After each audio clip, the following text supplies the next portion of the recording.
I am no longer certain that I exist. This is not metaphor, not the philosophical musing of a scholar comfortable in his chambers, not the abstract doubt that plagues those who think too deeply about the nature of consciousness. This is a statement of fact as I understand facts to be, though I no longer trust my understanding, no longer trust facts, no longer trust the very architecture of reason that once defined everything I was. I was Mordecai Vaunt. I was a savant of the administratum, a pattern seer of the calculus logi, blessed with a mind that could perceive the hidden geometries beneath the chaos of data. For 41 years, I served the Imperium by finding order in disorder, by tracing the threads of causation through labyrinths of information that would drive lesser minds to madness. I was proud of this gift. I believed it made me valuable. I believed it made me safe. I understand now that it made me visible. There is a moment, I cannot tell you when it occurred, for time has become a suggestion rather than a law, a guideline that bends and loops back upon itself in ways that make sequence meaningless. When everything I thought I knew revealed itself to be a lie, not a small lie, not a deception about this fact or that figure, but a fundamental lie about the nature of reality itself, about the shape of the universe, about the very concept of truth that I had built my entire existence upon. The God Emperor protects, the priests told us. The Emperor shields humanity from the horrors of the warp, and perhaps he does, for most. Perhaps the golden light of the Astronomicon holds back the darkness for the billions who live and die, without ever glimpsing what lurks beyond the thin membrane of reality. But there are other powers in that darkness, intelligences so vast and so alien that to call them gods is to diminish them, and one of those powers has a particular interest in minds like mine, minds that see patterns, minds that seek understanding, minds that believe, in their arrogance, that the universe can be comprehended. Such minds are not protected. Such minds are bait. I do not know how long I have been in this place, this non-place, this ever-shifting labyrinth of crystal and fire and geometry that hurts to perceive. It might be hours. It might be centuries. I have watched my hands age and youth and age again, have seen my flesh twist into configurations that should not support life, and then reform into something approximately human, have experienced deaths beyond counting, only to wake again, in corridors that were not there a moment before, leading to destinations that do not exist until I arrive at them. This is what it means to be noticed. This is what happens when the architect of fate turns his manifold gaze upon a single mortal soul and finds it interesting. I will try to tell you how it began, though I warn you that beginnings are lies in the domain of the changer of ways. Every beginning is also an ending. Every cause is also an effect. The story I am about to tell you has been told before, is being told now, will be told again in futures that have not yet crystallized from the infinite probability of what might be. Perhaps you are hearing it for the first time. Perhaps you have heard it 1,000 times and forgotten, the memory wiped clean so that you might experience the horror of revelation anew. I no longer know what is real. I can only tell you what I remember, and hope that memory has not been rewritten since I began speaking. The first sign was the numbers. I was working late in my chambers, processing cargo manifests for a fleet action in the Ghoul Stars, when I noticed an anomaly in the data, a pattern that should not have existed, a recursive sequence hidden within the supply allocations, a mathematical structure that repeated at scales both microscopic and vast, encoding something that my pattern-seeking mind could not help but try to decode. I should have reported it. I should have flagged the anomaly and passed it to my superiors, and never thought of it again. This is what protocol demanded. This is what sanity demanded. But the pattern called to me, sang to me in frequencies that bypassed my ears and resonated directly in the meat of my cognition.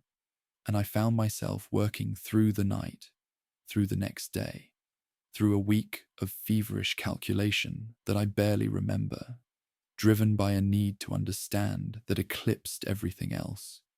Duty, hunger, sleep, self-preservation. The pattern was beautiful. The pattern was perfect. The pattern was a key. When I finally solved it, when the last variable clicked into place and the hidden structure revealed itself in its totality, I understood that I had not discovered something. I had been led to it. Every step of my career, every assignment, every seemingly random confluence of data that had crossed my desk over 4 decades of service had been arranged, orchestrated, designed by an intelligence that played games with causation itself, that seeded plans within plans across millennia, that had been waiting for me to arrive at this precise moment of revelation since before I was born. The key opened a door in my mind, and through that door, something looked back at me. I cannot describe what I saw.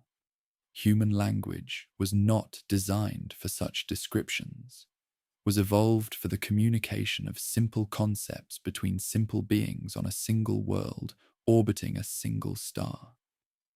What I glimpsed in that moment of contact was a vastness that made the Imperium seem like an anthill, a complexity that made the most intricate mechanisms of the Adeptus Mechanicus seem like children's toys, a web of schemes and counter-schemes and counter-counter-schemes stretching across the galaxy and beyond, into dimensions that human mathematics could not map and human minds could not survive.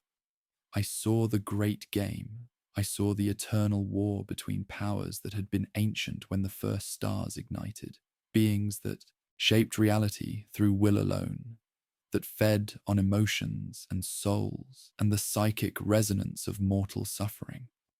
I saw my own life, every choice, every thought, every moment of pride in my pattern-seeking gift, revealed as a single thread in a tapestry so vast that even seeing its edge would drive a mortal to madness. And at the center of it all, woven through every thread, present in every scheme, was a presence that I knew without knowing, recognized without understanding, feared with a terror that transcended the merely physical and reached into the very foundations of my soul. The changer of ways, the master of fortune, the architect of fate, Tzeentch. He did not speak to me. He did not need to speak. His attention was communication enough, a pressure against the walls of my consciousness that carried meaning directly into my understanding. And what he communicated in that first moment of contact was amusement. I was a clever little pattern seer. I had found the key he had hidden for me. I had solved the puzzle he had designed for my specific mind, using the specific gifts he had arranged for me to have, following the specific path he had laid out across the decades of my existence. I had not discovered anything. I had performed exactly as expected, and now, having demonstrated my usefulness, I was to be collected. The walls of my chamber began to change. I watched the stone flow like water, reforming into angles that my eyes refused to process, geometries that existed in more dimensions than the 3 I had been born to perceive. Colors I had no names for bled through the air. Sounds that were also tastes, that were also memories, that were also prophecies filled my skull until I thought it would burst from the pressure of too much meaning. And I understood, as the reality I had known dissolved around me, that I had been chosen for something. I did not know what. I could not know what. The plans of Tzeentch are layers upon layers, and no mortal mind can perceive more than the thinnest surface of his designs. But I knew with absolute certainty that my life as Mordecai Vaunt, savant of the administratum, pattern seer of the calculus logi, was over. Something else was beginning. Something that would make me wish, in the endless moments to come, that I had never learned to see patterns at all. The crystal labyrinth has no beginning and no end. I learned this truth in the first moments of my arrival, or what I perceived as the first moments, though perception itself had become unreliable, a sense that lied as often as it revealed. One instant I was in my chambers on Malefax Prime, watching the walls dissolve into impossible geometries. The next, I was here, standing on a pathway of crystallized thought that stretched in all directions toward horizons that shifted each time I blinked, surrounded by structures that were not quite buildings, and not quite organisms, and not quite mathematics made manifest, but somehow all three at once. The air tasted of burnt copper and betrayal. The light came from everywhere and nowhere, a luminescence that cast shadows in directions that had no relationship to the objects that should have produced them. And the sound, Emperor, preserve me. The sound was a constant whisper of voices speaking in languages I had never learned but somehow understood, prophecies and lies and truths that were also lies and lies, that were also truths, layered one atop another until meaning itself became a kind of static, a white noise of information that threatened to drown the fragile vessel of my sanity. I walked because there was nothing else to do. I walked because standing still felt like surrender. I walked because some part of me, some stubborn kernel of the man I had been, still believed that there might be a way out, a solution to be found, a pattern that would reveal the path to freedom.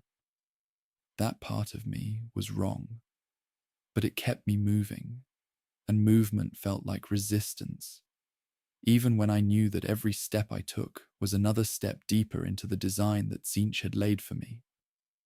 The first soul I encountered was a woman who had once been beautiful. I say once, not because her beauty had faded with age, but because beauty itself had become a concept without fixed meaning in this place.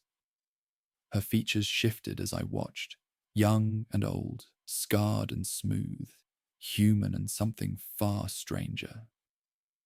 Cycling through variations with each heartbeat, each breath, each flicker of the sourceless light. She sat at a crossroads where 9 paths met, her hands moving ceaselessly over a loom that wove threads of light into patterns that unraveled as quickly as they formed. "You are new," she said, and her voice was 9 voices speaking in sequence, each word from a different throat. I remember being new. I remember believing that the labyrinth could be solved. I asked her how long she had been here. The question felt important, felt like it might anchor me to something real. She laughed, and the sound was the shattering of crystal, the breaking of promises, the death of certainties. Time is a suggestion here, little pattern seer. I have been weaving at this crossroads for a moment and an eternity. I have completed my tapestry 1,000 times, and each time he unravels it, and each time I begin again, and each time I believe that this time will be different. Her hands never stopped moving. The threads of light twisted and merged and separated, forming images I almost recognized before they dissolved back into chaos. "What were you?"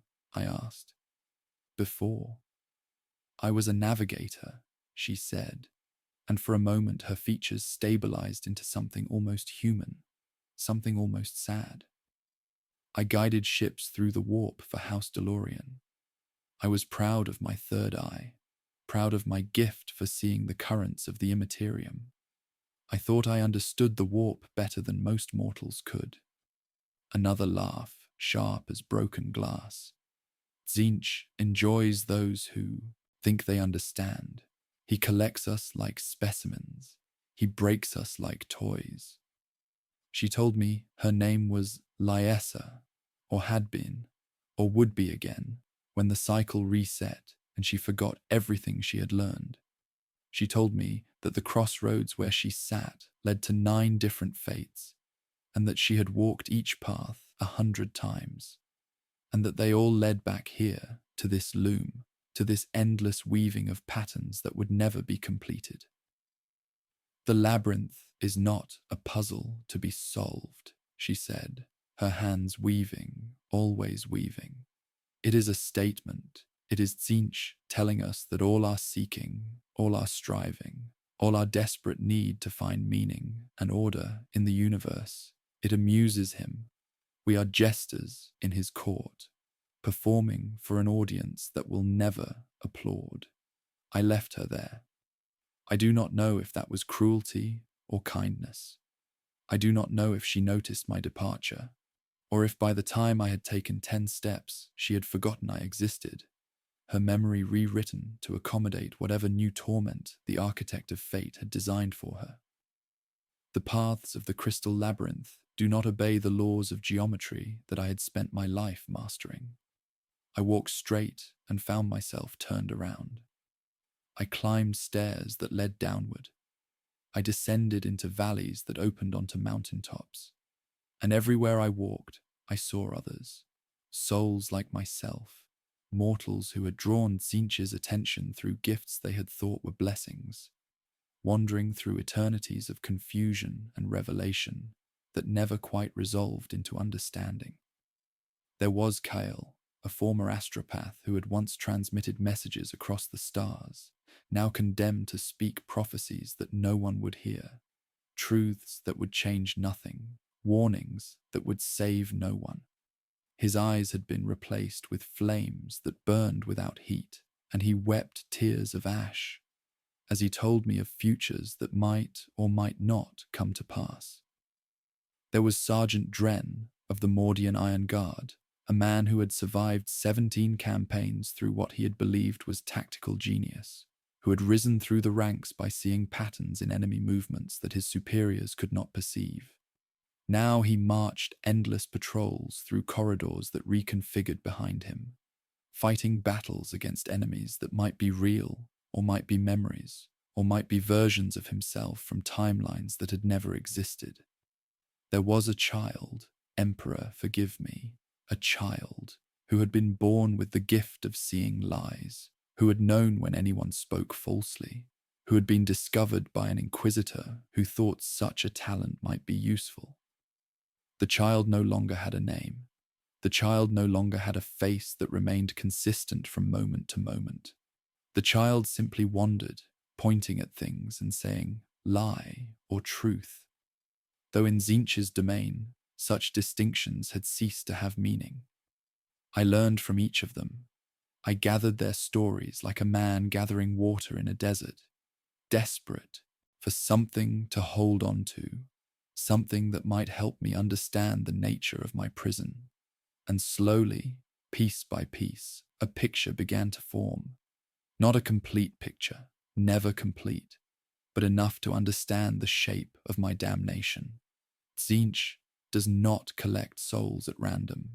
He harvests those who seek, those who question, those who cannot accept the universe as it presents itself but must always dig deeper, look further, understand more.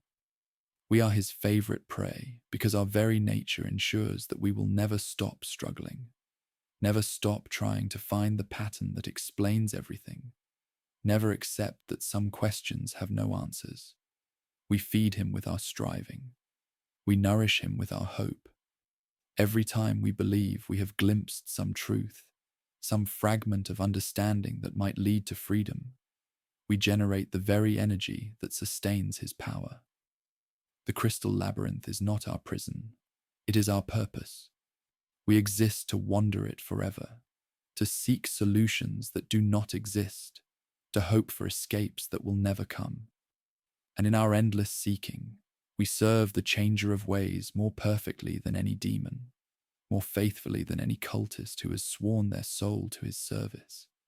I understood this truth, and the understanding changed nothing. I walked on.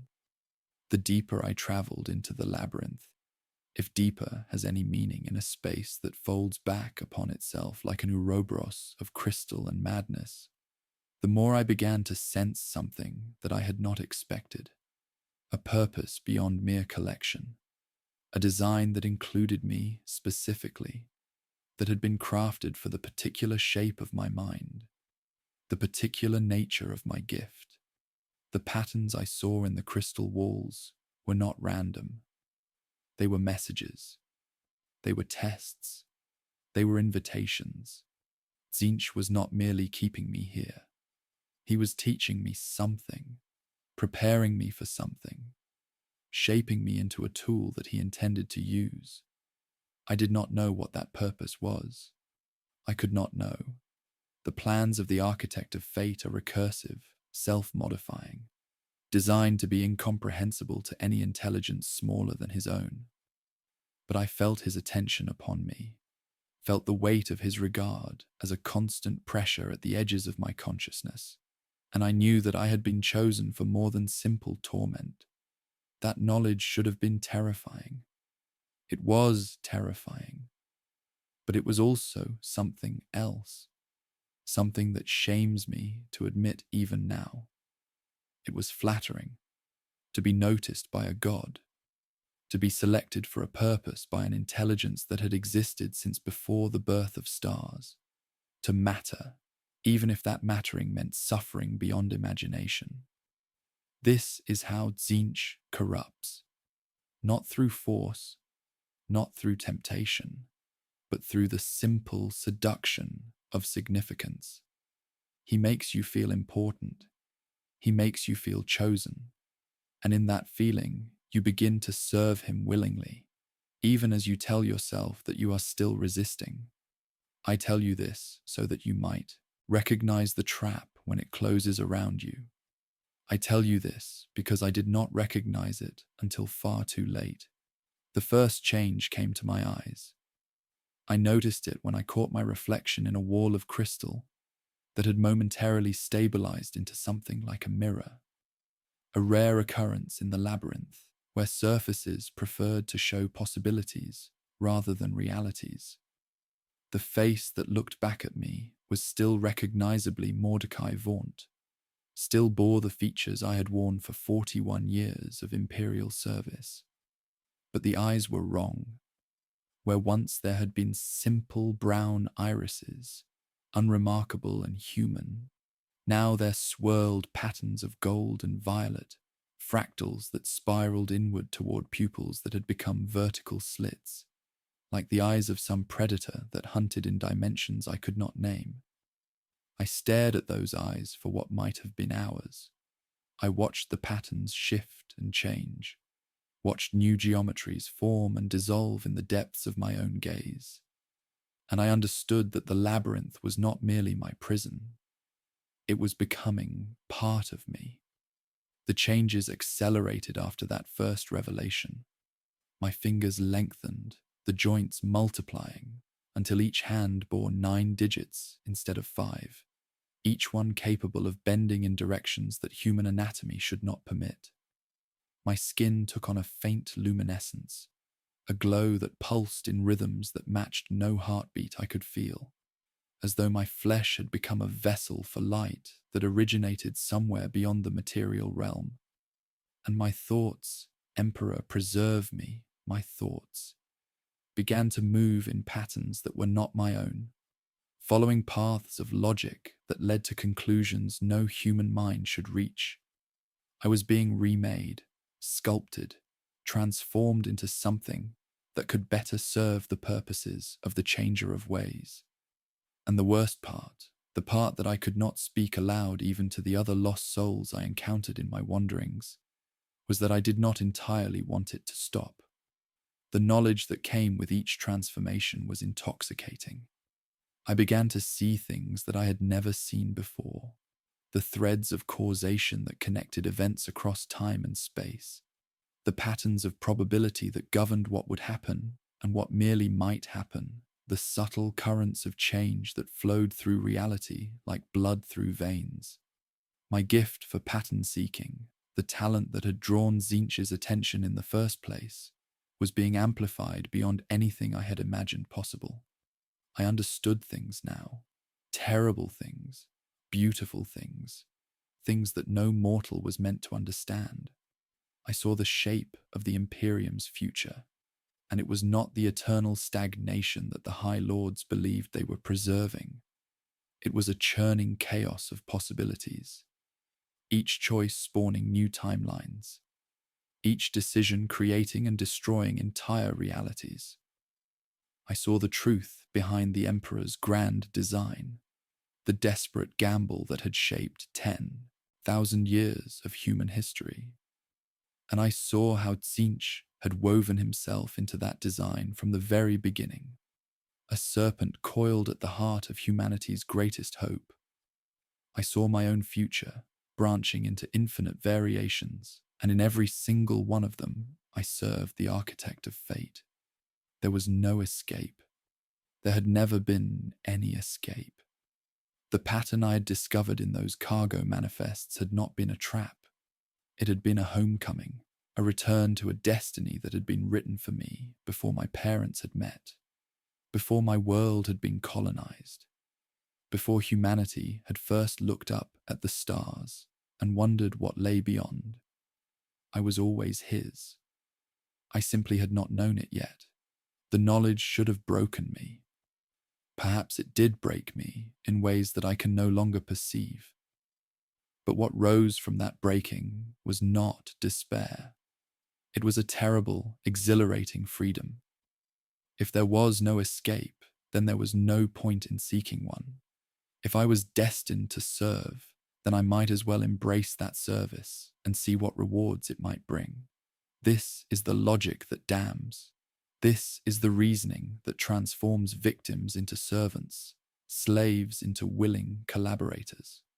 I recognized it even as I succumbed to it, saw the manipulation even as I allowed myself to be manipulated, and that awareness changed nothing.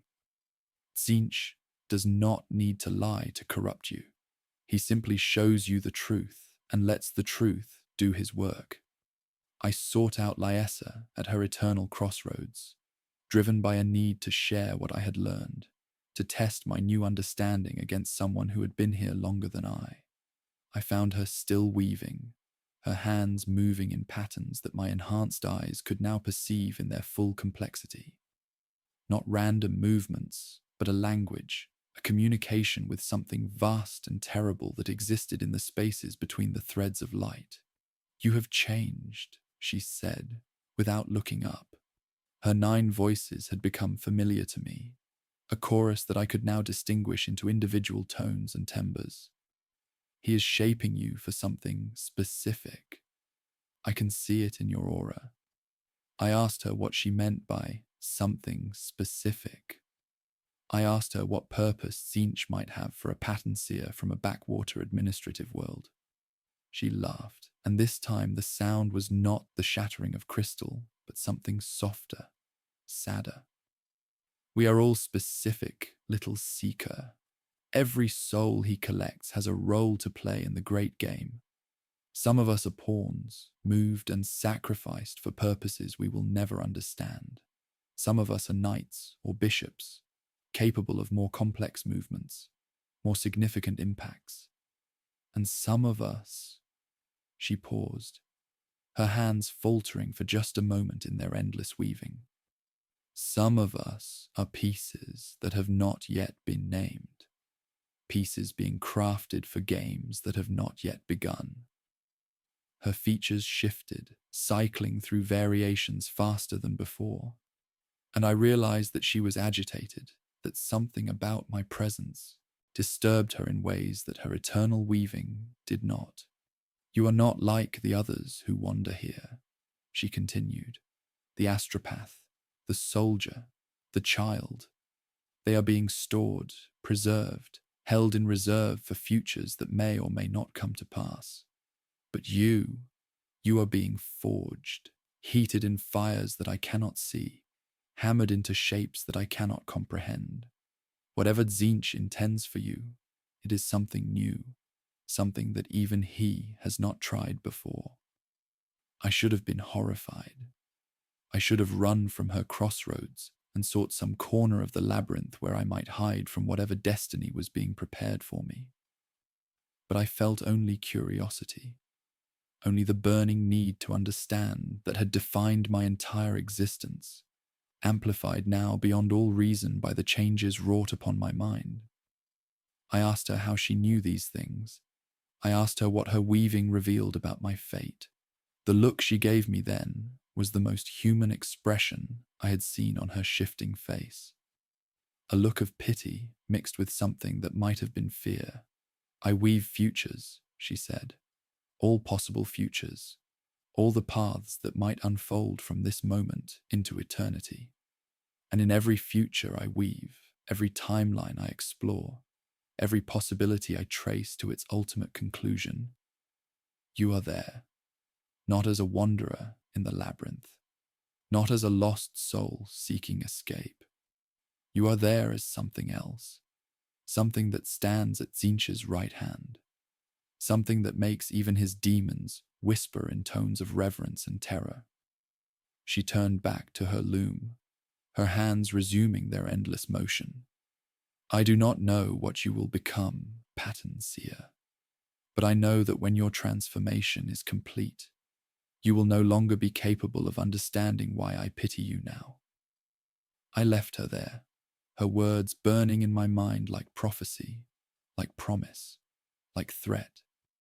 And as I walked the crystalline paths of the labyrinth, I felt the changes continuing within me, felt my humanity sloughing away like dead skin, felt something else growing in its place, something vast and terrible and hungry for the knowledge that only Tzeentch could provide.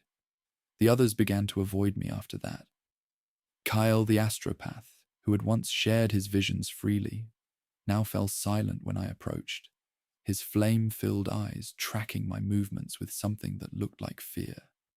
Sergeant Dren altered his patrol routes to avoid the areas where I wandered, and when our paths did cross, he would not meet my gaze, would not speak, would simply march past with his jaw clenched and his hands white-knuckled on his weapon. Even the nameless child, who had seemed immune to fear in the way that only the mad can be, began to point at me and whisper a single word whenever I drew near. Changing. I was changing. I could not deny it. The being that walked the crystal labyrinth now bore only a superficial resemblance to the administrator who had been taken from Malefax Prime.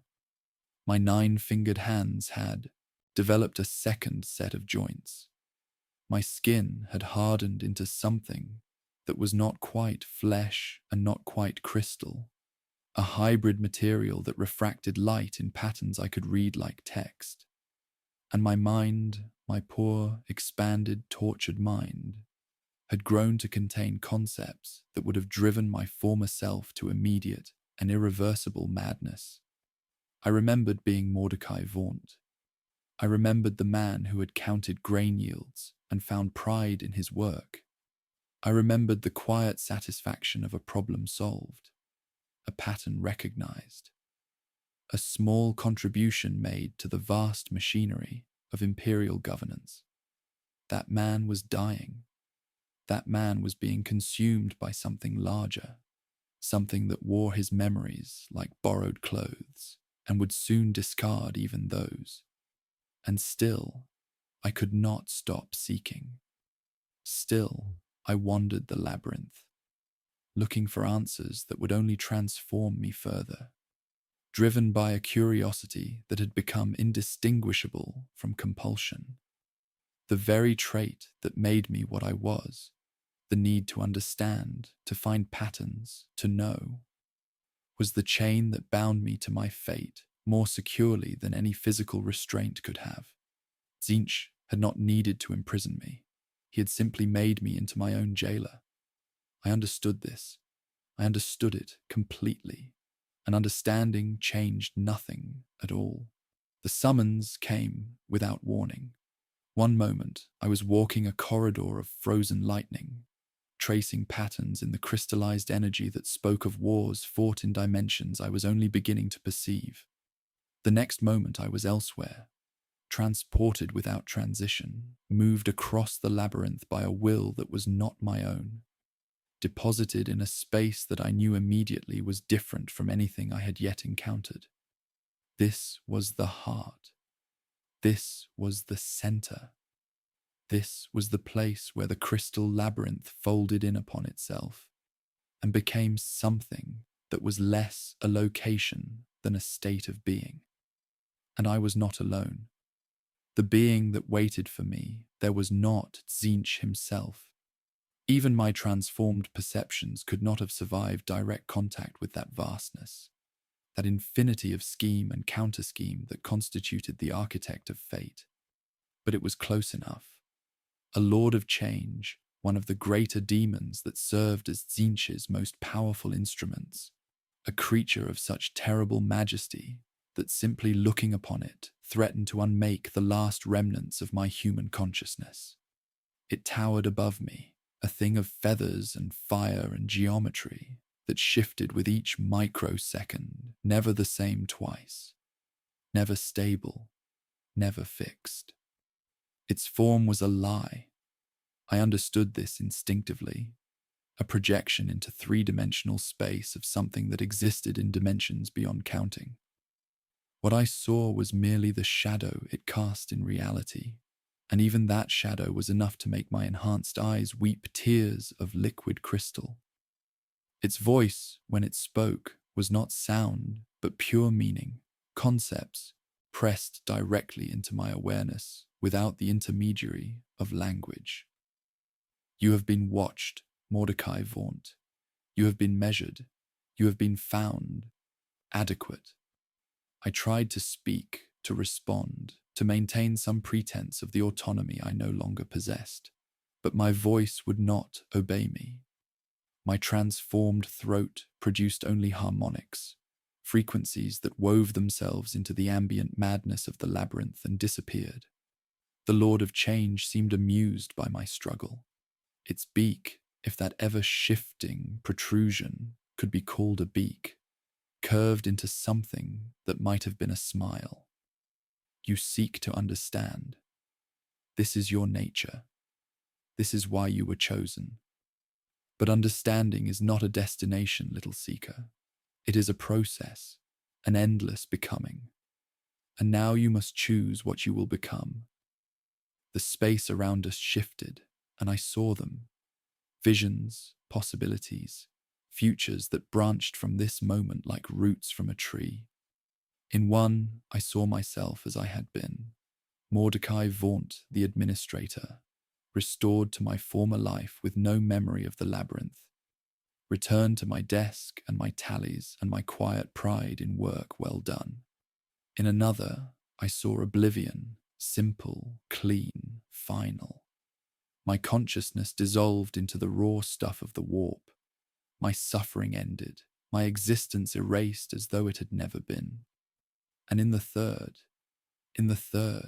I saw something that made even my transformed mind recoil in recognition and terror and longing. I saw myself as I could become, as Tzeentch intended me to become. I stood at the intersection of realities, a being of crystal and thought and ever-changing form.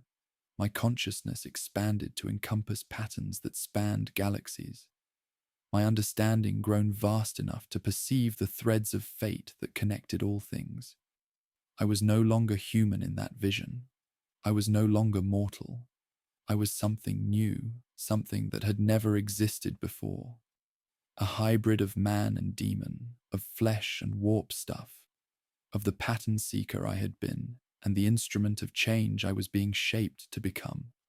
In that future, I served Tzeentch, not as a slave, but as something closer to an extension of his will.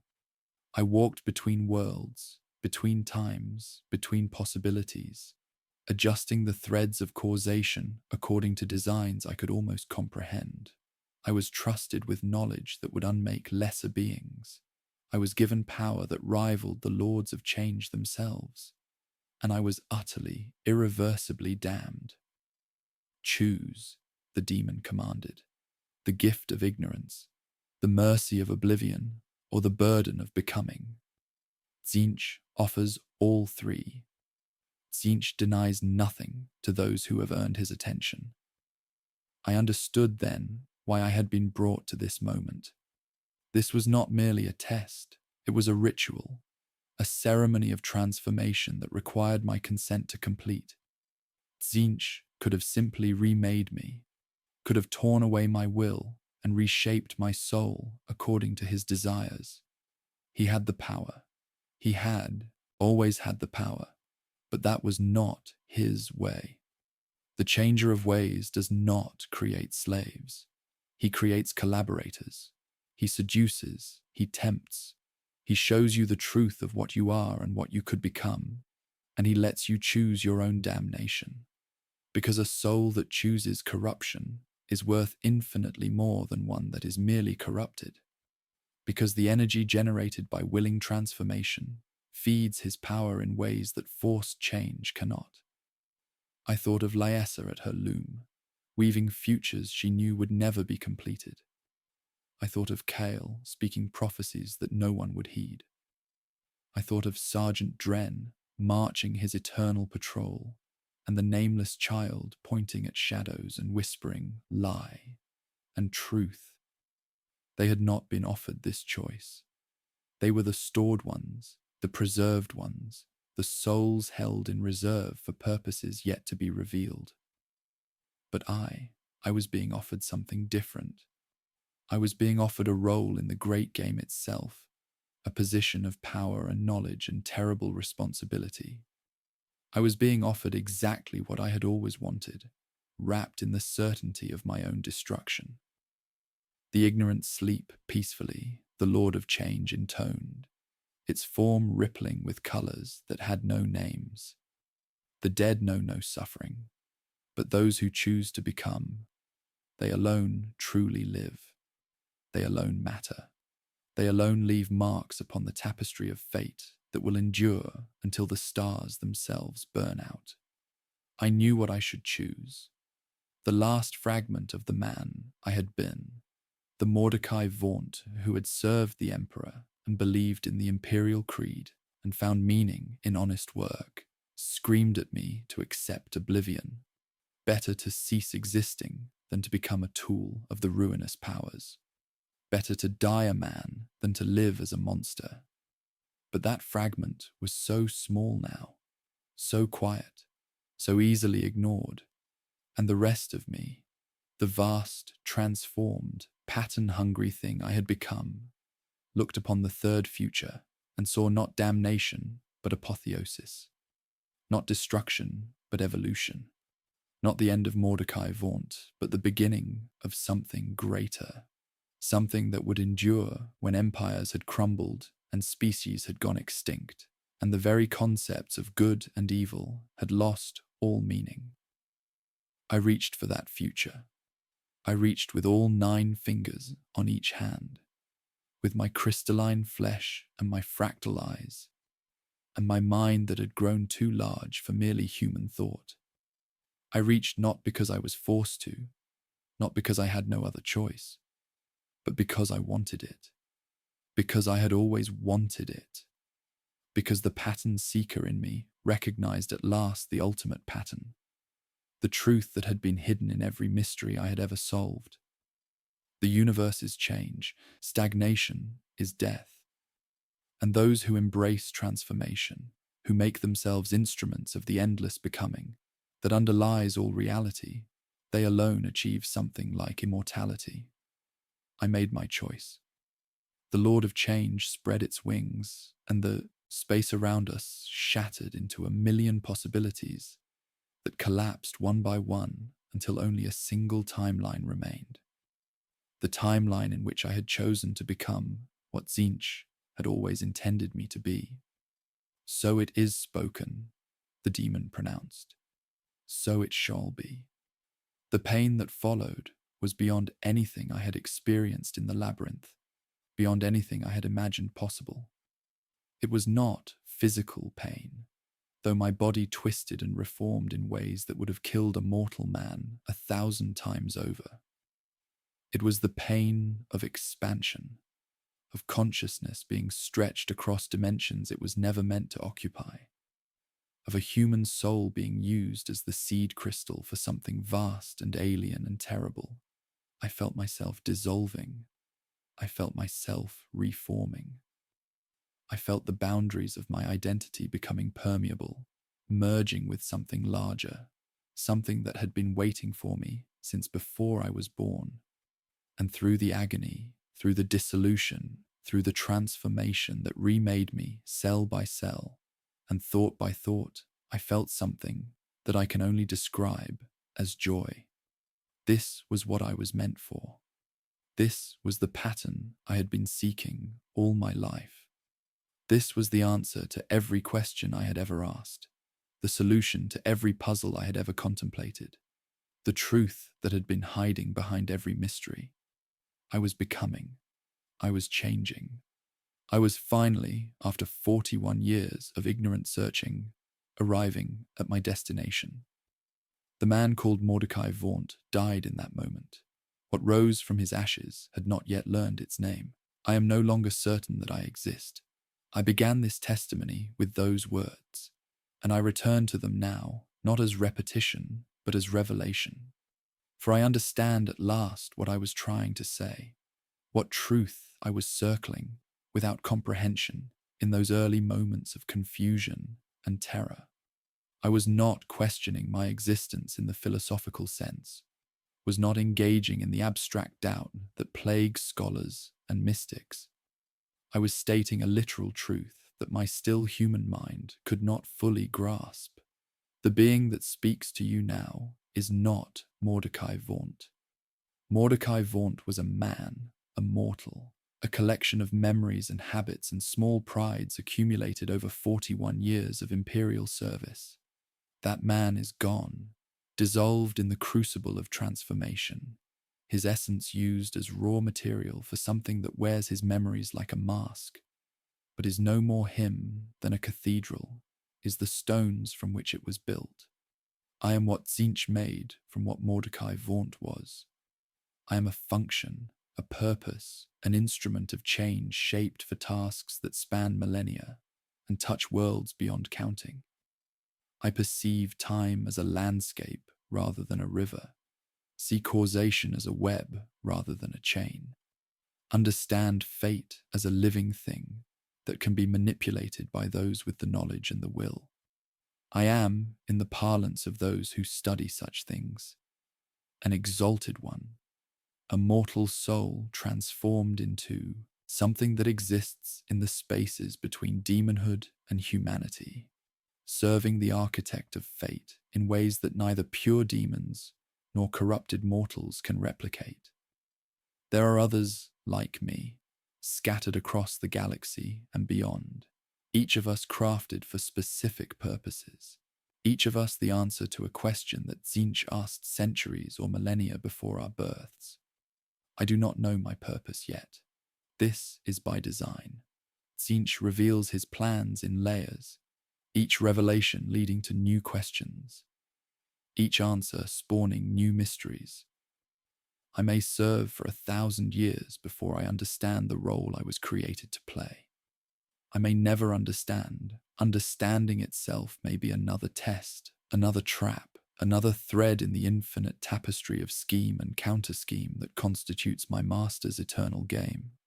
But I understand enough to offer you this warning. You who listen to my testimony, you who have perhaps felt the first stirrings of that fatal curiosity that led me to my transformation. The architect of fate is patient. He does not need to hunt for souls. He simply creates the conditions in which certain souls will inevitably find their way to him. A gift for pattern seeking here, an unusual intelligence there, a restless mind that cannot accept the universe as it presents itself, but must always dig deeper, look further, question more. These are the seeds he plants across humanity, scattered like spores on the wind, and he waits years, waits decades, waits centuries if necessary, for them to bloom into the instruments he requires. You may believe yourself safe. You may think that your curiosity is harmless, that your questioning serves the Emperor, that your gifts are blessings rather than baits. I believed these things too. I believed them right up until the moment I decoded the pattern that Tzeentch had hidden for me in the cargo manifests of a routine fleet action, and the walls of my world dissolved into crystal and madness. If you see patterns that others cannot see, he is watching you. If you feel compelled to understand things that are better left unknown, he is waiting for you. If you have ever looked upon a mystery and felt not caution but hunger, not fear but excitement, not the sensible urge to look away, but the irresistible need to look deeper, then you are already marked. You are already part of a design that was set in motion before you were born, and nothing you do can change the destination toward which you are inexorably moving. This is not a threat. This is not a curse.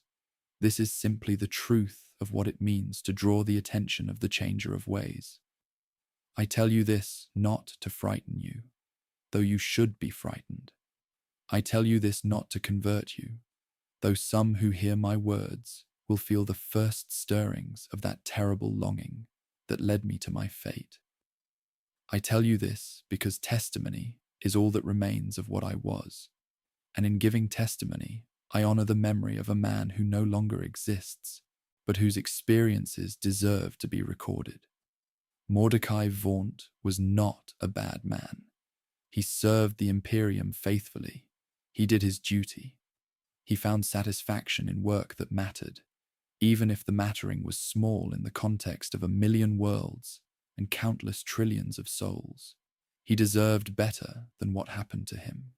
He deserved a quiet life and a peaceful death, and whatever reward the Emperor grants to those who serve without seeking glory. But deserve has no meaning in the calculus of the ruinous powers. The universe does not care what we deserve. It only cares what we are, what we can be used for, what purposes we can serve in games played by intelligences so vast that mortal concepts of justice and fairness are less than meaningless. I was useful. I am useful still. And so I was taken, and so I was transformed, and so I persist in this state between mortal and demon, serving a master whose plans I cannot comprehend, and whose ultimate goals may be as incomprehensible to me as they are to the lowliest cultist who whispers his name in darkened shrines. There is a strange peace in this. I did not expect peace. I expected torment, eternal suffering, the endless agony that the imperial creed promises to those who fall to the ruinous powers. And there is suffering, there is always suffering in the domain of chaos, but it is not the defining feature of my existence.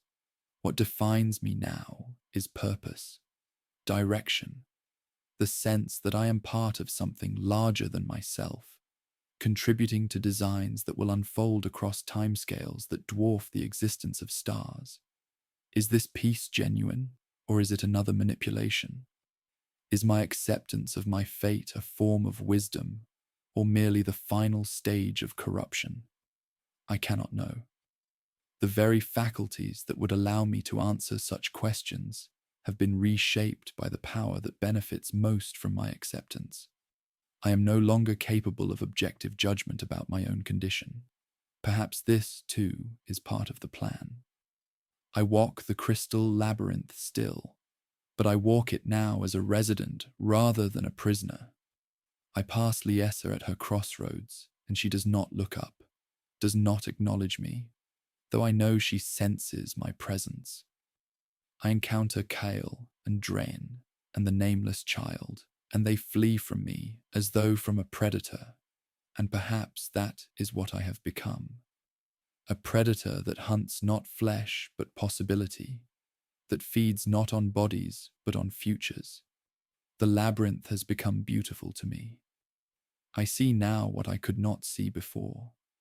The artistry in its ever-shifting patterns, the meaning in its chaos, the vast and terrible love that Tzeentch pours into his creation. For he does love us, in his way.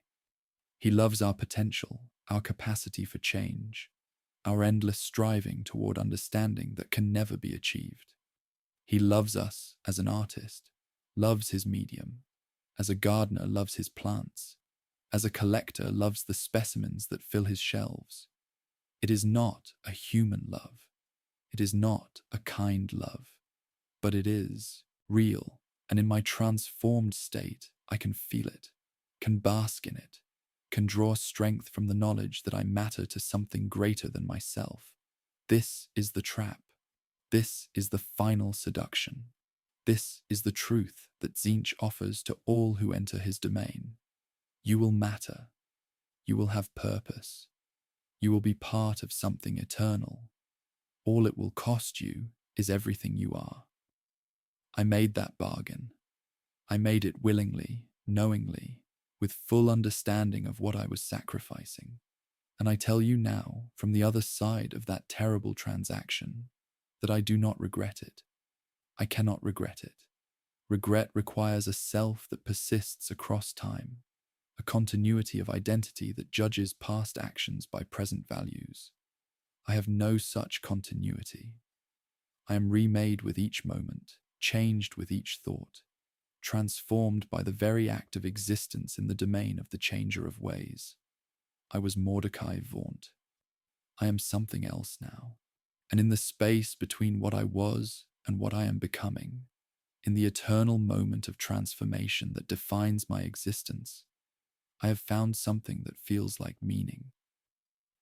Even if I can no longer be certain that meaning itself is anything more than another illusion, another pattern, another thread in the infinite tapestry of the architect of fate, this is my testimony. This is my warning.